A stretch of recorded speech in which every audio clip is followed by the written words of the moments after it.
घट्यो घट्यो घट्यो बढ्यो बढ्यो बढ्यो भनेर मैले तपाईँहरूलाई डेली टिकटकबाट त जानकारी गराइरहेको नै थिएँ।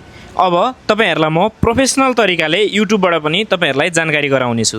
कृपया तपाईँहरूले चाहिँ हाम्रो यो भिडियोलाई चाहिँ माया गरेर हाम्रो यो युट्युब च्यानललाई सब्सक्राइब गर्नुभयो भने तपाईँको मोबाइलमा डेली युट्युबमा पनि तपाईँले हेर्न सक्नुहुन्छ र आफ्नो आफन्त माझमा पुर्याउनको लागि सम्पूर्णले सेयर गरिदिनु होला र हाम्रो भिडियो कस्तो लाग्यो अन्तिममा कमेन्ट बक्समा कमेन्ट गर्नुहोला।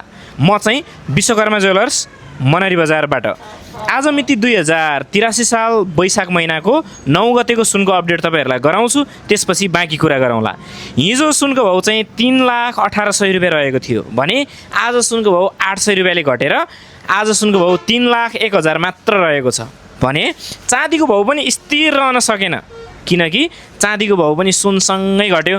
कति घट्यो भने आज चाँदीको भाउ 30 रुपियाँले घटेर हिजो 5180 रुपियाँ रहेको चाँदी 30 रुपियाँले घटेर आज 5,150 रुपियाँ मात्र रहेको छ।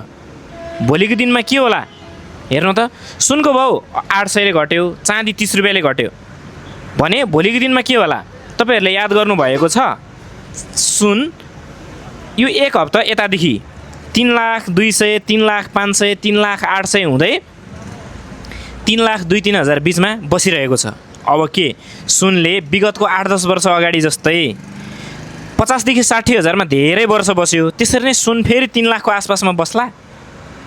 कति समय बस्ला जस्तो लाग्छ तपाईँलाई? 1 महिना, 1 हप्ता, 1 वर्ष, 6 महिना, 3 लाखको आसपासमा कति समय बस्ला जस्तो लाग्छ? कृपया कमेन्ट बक्समा कमेन्ट गर्नुहोला। हामीलाई कहाँबाट हेर्दै हुनुहुन्छ त्यो पनि भन्नुहोला।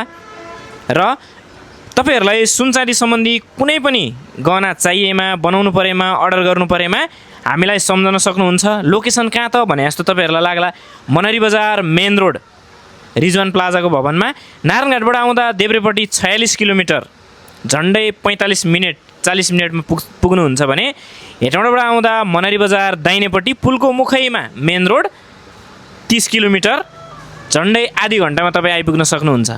तपाईँहरूले सुनमा शुद्धता, हाम्रो प्रतिबद्धता भनेर धेरै पोस्टहरू देख्नुभएको छ।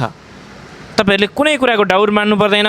हामीलाई कहाँबाट हेर्दै हुनुहुन्छ, देश विदेशबाट कहाँबाट माया गर्नुभएको छ, सम्पूर्णले हाम्रो यो च्यानललाई सब्सक्राइब गर्नुहोला। भोलि फेरि अर्को नयाँ ताजा अपडेट लिएर आउने नै छु। हस्त सम्पूर्णलाई धन्यवाद। स्वस्थ रहनुहोला, व्यस्त रहनुहोला, मस्त रहनुहोला।